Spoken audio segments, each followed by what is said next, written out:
आज सगळ्यांना महाराष्ट्र दिनाच्या आणि कामगार दिनाच्या खूप खूप शुभेच्छा.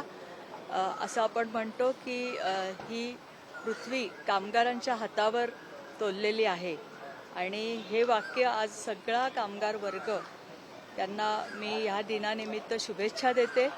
आणि महाराष्ट्र दिन आहे. महाराष्ट्रातल्या ज्या ज्या स्वातंत्र्य सैनिकांनी समाजसुधारकांनी हा महाराष्ट्र घडवला त्या सर्वांच्या आशीर्वादाने आज महाराष्ट्र हा प्रगतीच्या दिशेने खूप मोठी वाटचाल करत आहे. त्या सर्वांना पण मी त्यांची आदरांजली वाहते. जय हिंद. त्याचवेळी तुम्ही IT कंपनीचा एक पत्र लिहिलेला आहे, ज्या पद्धतीने तिथं एक समाजाकडून एक स्पेसिफिक समाजाकडून त्यांचं अर्थात देवाचं पठण केलं जात होतं, पोथीचं पठण. काय नक्की पत्र आहे, काय ऑब्जेक्शन आहे, काय म्हणणं? काही तक्रारी माझ्याकडे अशा प्राप्त झाल्या होत्या की एका विशिष्ट समाजासाठी कंपनीमधल्या ज्या रेस्टरूम आहेत त्या वापरल्या जातात आणि त्यावेळेस बाकीच्या तिथल्या इतर कर्मचाऱ्यांना त्या रेस्टरूममध्ये जाण्यास मज्जाव केला जातो. अशा तक्रारी माझ्याकडे प्राप्त झाल्या होत्या.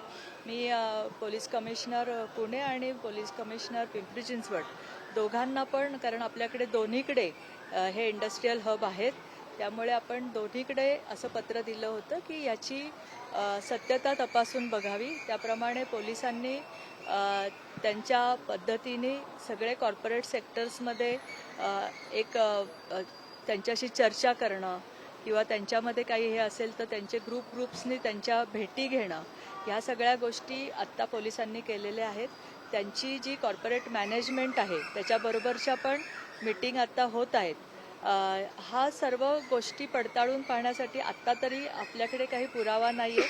ज्यावेळेस पोलीस अशा त्यांना ज्या संशय असणाऱ्या ह्याच्यामध्ये गेले तिथे अजून त्यांना काही आढळून आलेलं नाही आहे, पण हा तपास हा चालू राहील. आणि अजूनही तुमच्या माध्यमातून मी आवाहन करेल की कोणाच्या जर तक्रारी असतील तर त्यांनी पुराव्यासकट पुढं यावं ह्या तक्रारी देण्यासाठी आणि निश्चितच आपण त्याच्यावर कारवाई करू. कामगार दिन आहे, मात्र ज्या प्रकारे नाशिकच्या IT कंपनी प्रकरण पुढे आलं जिहादचं, तसंच हिंजवडी IT पार्क असेल, खराडी IT पार्क असेल, या कंपन्याचं ऑडिट व्हावं असं एक मागणी होती. कारण इथल्या कामगारांना न्याय मिळाला पाहिजे आणि त्यांच्या तक्रारी ऐकून घेतल्या पाहिजे. ती ऑडिट अजून काही झालेलं नाही. तुमची मागणी आहे का? कारण तुम्ही या जिल्ह्याचं नेतृत्व करता, तेवढ्या मोठ्या IT हबमधून देशभरातून हे सगळे एम्प्लॉईज येतात आणि त्या ठिकाणी असे प्रकार घडताना आपल्याला पाहायला मिळतात.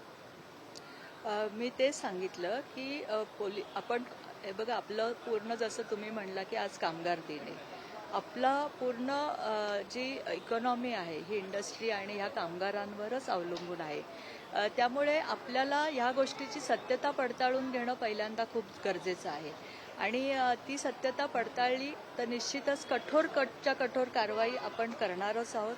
म्हणून अजून तुमच्याही माध्यमातून मी आवाहन करते की अजून काही तक्रारी, कारण ज्या तक्रारीच्या अनुषंगाने आता आमच्या ज्या कॉर्पोरेट सेक्टर बरोबरच्या मीटिंग आणि हे सगळं चालू आहे, हे ऑफिशियली मी तुम्हाला बऱ्याचशा गोष्टी याच्यातल्या सांगू शकत नाही, पण आम्ही ही प्रकरणाची सत्यता तपासून बघतो. कॉर्पोरेट कंपन्या स्वतः इनिशिएटिव्ह घेऊन या संदर्भात उपाययोजना कराव्यात असं काही नियोजन? 100% कॉर्पोरेट कंपन्या स्वतःहून पण पुढे आलेल्या आहेत आणि त्यांना पण, कारण त्यांच्या जो काही बिझनेस आहे त्याच्यामध्ये त्यांनाही अडथळा नकोय, त्यामुळे त्यांचं खूप चांगलं कोऑपरेशन आपल्याला ह्याच्यामध्ये आहे.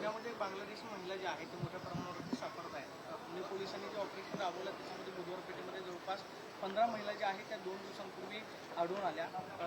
15 महिन्यांमध्ये जवळपास 150 बांगलादेशी महिला ज्या आहेत ते पुण्यामध्ये आढळून आलेल्या आहेत. बांगलादेशींचं प्रमाण जे आहे ते पुण्यामध्ये वाढतंय का, किंवा पोलिसांकडून कशा पद्धतीने सर्च ऑपरेशन राबवलं जाते जेणेकरून बांगलादेशी जे आहेत ते जास्तीत जास्त प्रमाणावरती आढळून येतील? तुम्हाला आठवत असेल की बांगलादेशींच्या संदर्भामध्ये पण मी कमिशनरना ज्यावेळेस पत्र लिहिलं होतं आणि त्यांनी बऱ्याच ठिकाणी त्या पद्धतीची कोम्बिंग ऑपरेशन केले.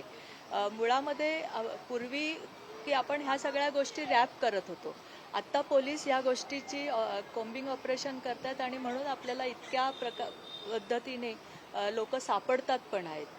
त्यामुळे हा मोठा प्रश्न आहे आणि हे खरं आहे की बांगलादेशी खूप मोठ्या प्रमाणामध्ये आपल्या सिटीसारख्या भागामध्ये पण वास्तव्याला आहेत आणि पण पोलिसांनी दरवेळेस या गोष्टीमध्ये खूप चांगलं कोम्बिंग ऑपरेशन केलेलं आहे आणि पुढच्या काळामध्ये पण अशा गोष्टी जेव्हा जेव्हा आढळतील तेव्हा तेव्हा आम्ही कारवाई करू. ताई, दुसरा एक प्रश्न आहे की भाजपचे तुम्ही ज्येष्ठ नेते आहात, पदाधिकारी आहेत, पण भाजपचाच एक जर पदाधिकारी कोंडव्यात उभा राहून जर म्हणत असेल मी पाकिस्तानच्या कोंडव्यामधून लाईव्ह देतोय आणि कोंडवा हे पाकिस्तान झाले, अशा पदाधिकाऱ्यांवर काय कारवाई करणार आहे? त्या संदर्भात गुन्हाही दाखल आहे. कितपत योग्य आहे? पुण्याला बदनाम करण्याचा प्रयत्न भाजपकडून केला जातोय का? मला ॲक्च्युली ह्या संदर्भातली माहिती नाही आहे, पण असं जर कोणी भाजप पदाधिकारी म्हणत असेल तर निश्चितच कारवाई नाही, मीच बोलावून आमचे भाजपचेच लोक आहेत, बोलावून त्यांना त्यांचं काय म्हणणं आहे ते त्यासंबंधी ऐकून घेईल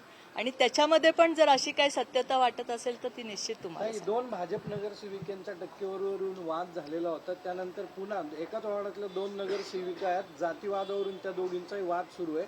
या संदर्भात एकमेकींवरती आरोपही केलेत, ॲट्रॉसिटीचा गुन्हा दाखल करावा किंवा एकमेकींना तर त्यावरती काय म्हणणं आहे? स्थानिक नेतृत्व कार्यक्षम आहे म्हणून मुख्यमंत्र्यांना हस्तक्षेप करण्याची मागणी केली. नाही, मुख्यमंत्र्यांना हस्तक्षेप करण्याची गरज नाही. महापौर पण इथे आहेत आणि महानगरपालिकेचे महापौर गटनेते जे आमचे प्रतिनिधी आहेत महापौरचे, ते निश्चितपणे हा वाद आमच्या स्तरावर मिटवतात. वाद अनेक दिवसापासून निवडणुकीपासून सुरू आहे. मुख्यमंत्र्यांनी पहिल्याच दिवशी जेव्हा ते पुण्यात आले होते तेव्हा सगळ्या नगरसेवकांची भेट घेऊन त्यांना सांगितलं होतं की हे टक्केवारी इतर कुठलीही असे वाद माझ्या कानावर येऊ नये.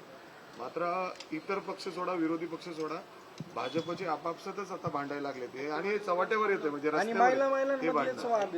एखादं त्यांच्यामध्ये काहीतरी वाद असेल, झाला असेल वाद त्यांच्यामध्ये, पण मला असं वाटतं की याचा एवढा मोठा हे करण्यासारखं नाहीये. अंतर्गत आहेत वाद त्यांचे आणि ते आम्ही निश्चितपणे सोडवू.